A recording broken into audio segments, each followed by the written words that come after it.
Monsieur Neuvy. Merci, Monsieur le Président. Mon intervention sera relativement brève.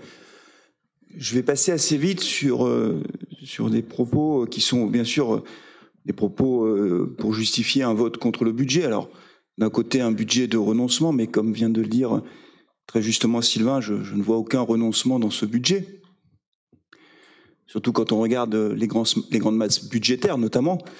Si ça, c'est un budget de renoncement, alors j'ai du mal à comprendre. Et je passe aussi sur le budget qui serait insincère. Un budget insincère, c'est interdit en fait. C'est interdit, il y a un contrôle de légalité qui vérifie. Donc il faut faire, je pense, un peu attention aux grandes envolées qui je pense, n'alimentent pas le débat de façon sereine. Après, un coup, on nous reproche de trop créer de postes, et puis juste après, on nous reproche de ne pas en créer assez. Je pense que voilà, il faut raison garder, essayer de regarder les grandes lignes budgétaires et surtout la tendance. Alors, c'est vrai qu'il y a une impulsion qui est donnée en matière d'investissement, on le voit très clairement. D'ailleurs, j'en perds ma voix, tellement c'est impressionnant. Merci Jérôme d'avoir noté que, par exemple, sur la politique vélo, il y a une accélération des investissements et donc ça traduit aussi une volonté politique qu'on avait affichée dès le début du mandat.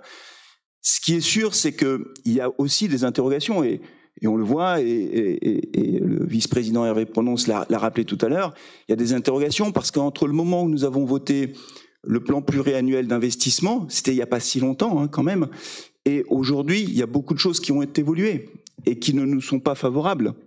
Quand on parle d'inflation, qui aurait pu dire, il y a encore 2 ans, qu'on connaîtrait une inflation aussi forte, la plus forte depuis 40 ans?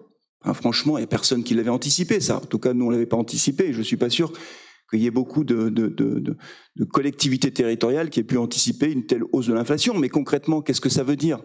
Ça veut dire qu'à chaque fois qu'on lance un appel d'offres, que ce soit à la métropole ou dans nos communes, entre le prix que nous avions estimé au départ et l'atterrissage, il y a plus 20, plus 25, quelquefois plus 30. Ça change la donne. Comme il y a de l'inflation, les banques centrales haussent leur taux d'intérêt, donc les coûts de refinancement augmentent. Et oui, du coup, quand on emprunte, c'est plus du tout au même taux. Donc là aussi, ça dégrade potentiellement nos ratios financiers. Donc tout ça, ça change. Et puis enfin, mais ça, c'est pas d'aujourd'hui, malheureusement, ça date depuis très longtemps, mais on en voit maintenant les conséquences, c'est que on a de moins en moins d'autonomie fiscale.